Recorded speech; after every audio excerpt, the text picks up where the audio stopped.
Old Hollywood was a dazzling world of glitz and glamour, but beneath the surface, some stars lived lives filled with controversy and missteps. In this video, we're uncovering the dark side of Tinseltown as we explore 10 iconic actors from the golden age who ended up behind bars. From shocking scandals to tragic downfalls, these are the stories that reveal the human side of Hollywood's brightest stars. Robert Mitchum, one of Hollywood's quintessential tough guys, faced a shocking scandal in 1948 that might have derailed the career of a lesser star. At the time, Mitchum was already a household name, known for his smoldering performances in film noir classics like Out of the Past. However, his rising stardom was threatened when he was arrested during a late-night police raid in Laurel Canyon, Los Angeles. The raid uncovered marijuana, and Mitchum, along with actress Lana Leeds and two others, was taken into custody. The arrest made national headlines as Mitchum's rugged image contrasted sharply with the conservative social values of the post-war era. Public reaction was a mix of shock and fascination, and Mitchum himself believed his career was over. He reportedly remarked, "Well, it's all over. I'm ruined." After being convicted of marijuana possession, Mitchum was sentenced to 60 days in jail. His time was split between the Los Angeles County Jail and an honor farm, where he performed manual labor. Throughout the ordeal, Mitchum remained remarkably composed. He even posed for photographers during his incarceration, exuding a calm defiance that would later enhance his enduring bad boy persona. His studio, RKO Pictures, initially panicked but ultimately decided to stand by their star. They launched a publicity campaign framing Mitchum as a victim of bad influences and poor judgment, which resonated with fans. Public opinion softened, and rather than ruin his career, the scandal seemed to humanize him. Mitchum's rebellious charm became even more appealing, cementing his image as a man who lived by his own rules. Upon his release, Mitchum returned to work almost immediately. His career not only survived but thrived. He starred in some of his most famous films in the years that followed, including The Big Steal and Night of the Hunter.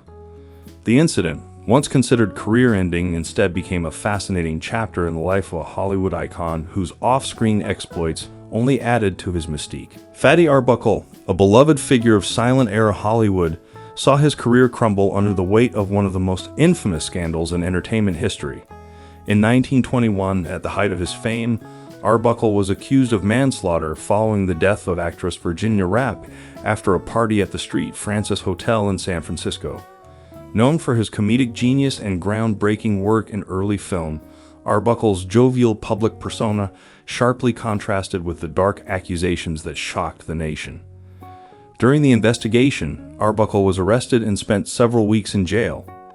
The press sensationalized the case, portraying him as a debauched figure and using his size to suggest sinister overtones. Public opinion turned against him even before the trial began. Arbuckle maintained his innocence, asserting that he had no role in Rappe's death, which medical experts later attributed to a ruptured bladder and pre-existing health issues. Despite the lack of concrete evidence linking him to the tragedy, the case became a moral crusade against the perceived excesses of Hollywood. Arbuckle endured 3 trials over the course of the year. The first 2 ended in hung juries, but the third resulted in his acquittal. The jury even issued a statement apologizing to Arbuckle, declaring his innocence unequivocally. However, the damage to his career and reputation was irreversible. While Arbuckle avoided prison after his acquittal, his weeks spent in jail during the investigation left an indelible mark. He became a scapegoat for public outrage against Hollywood's hedonistic image, and his films were banned for a time. Although he attempted to return to filmmaking under the pseudonym Will Be Good and later directed under the name William Goodrich, Arbuckle never regained his former stature. His downfall serves as a cautionary tale of how a single scandal, amplified by public opinion and media frenzy, can dismantle even the most formidable careers. Clara Bow, the vibrant it girl who epitomized the carefree spirit of the Roaring '20s, faced a series of scandals that tarnished her luminous career and led to a tragic decline. Though she wasn't imprisoned for criminal activity, Bow's life became entangled in legal and financial turmoil, primarily due to the actions of her secretary, Daisy DeVoe. DeVoe embezzled funds from Bow, mishandled her finances, and caused significant tax issues for the actress. The betrayal came at a time when Bow was already struggling with the pressures of fame and the relentless scrutiny of the media. The fallout from these scandals was brutal. DeVoe was eventually convicted of grand theft, but the trial exposed intimate details of Bow's personal life, including rumors about her relationships and behavior, which were exaggerated and weaponized by the tabloids. The public humiliation took a severe toll on Bow's mental health, exacerbating her feelings of isolation and vulnerability in an industry that often exploited its stars. In the years that followed, Bow's deteriorating mental state led to her being placed in psychiatric institutions. While these stays were framed as necessary treatment for her struggles, many view her confinement as a reflection of the era's limited understanding of mental health and the harsh judgment faced by women who defied societal norms. Bow herself expressed resentment over the loss of her autonomy, and her time in these institutions was marked by loneliness and a sense of betrayal. Despite her immense talent and early success, Bow's career never recovered from these setbacks. She withdrew from Hollywood in the early 1930s, retreating into private life with her husband, Rex Bell. Bow's story remains a poignant reminder of how the pressures of fame, coupled with personal and professional betrayals, can devastate even the brightest stars. Lana Turner, one of Hollywood's most glamorous stars, found herself at the center of a shocking scandal in 1958 that captivated the nation and overshadowed her illustrious career. Turner's tumultuous relationship with Johnny Stompanato, a reputed mob enforcer, had long been the subject of tabloid speculation. Behind the scenes, their relationship was fraught with violence and control, culminating in a tragic night at Turner's Beverly Hills home. On April 4, 1958, Turner's 14-year-old daughter, Cheryl Crane, fatally stabbed Stompanato during a violent argument between him and her mother. Cheryl later testified that she acted to protect her mother from Stompanato's threats and physical abuse. Following the incident, Cheryl was briefly detained by authorities, and a highly publicized inquest followed. Turner, visibly distraught, gave tearful testimony recounting Stompanato's abusive behavior and the events leading to his death. The media frenzy surrounding the case was unprecedented, with reporters camped outside the courthouse and every detail of Turner's personal life laid bare for public consumption. Ultimately, the act was ruled justifiable homicide, and Cheryl was released into the custody of her grandmother. However, the case took a toll on both Turner and her daughter. Turner faced relentless scrutiny, with critics and fans alike questioning her choices in parenting. While she continued to work in Hollywood, the scandal left an indelible mark on her public image. For Cheryl, the event led to years of emotional struggle, though she later found peace and became an author and advocate. The Stompanato case remains one of the most dramatic and tragic episodes in Hollywood history. It highlighted the darker realities behind the glittering facade of fame, offering a stark reminder of the personal cost borne by stars like Lana Turner in the relentless spotlight of public attention. Paul Kelly, a talented character actor of Hollywood's golden age, endured a scandal that could have ended his career but instead became a testament to resilience and reinvention. In 1927, Kelly's life took a tragic turn when he was involved in a drunken altercation with actor Ray Raymond. The fight, reportedly fueled by personal and professional tensions, resulted in Raymond's death. Kelly was convicted of manslaughter and sentenced to San Quentin State Prison, where he served 2 years. During his incarceration, Kelly's career seemed irreparably damaged. Once a rising star, he faced public condemnation and the stigma of his crime. However, Kelly used his time in prison to reflect and maintain his physical fitness, reportedly engaging in theater programs offered to inmates. His talent and determination never wavered, and upon his release, he began the painstaking process of rebuilding his career. Kelly's return to Hollywood was not immediate, but his persistence paid off. He gradually found work in smaller roles, eventually regaining the respect of his peers and the industry. By the 1930s and 1940s, Kelly had re-established himself as a reliable actor, known for his tough guy persona and ability to portray complex characters.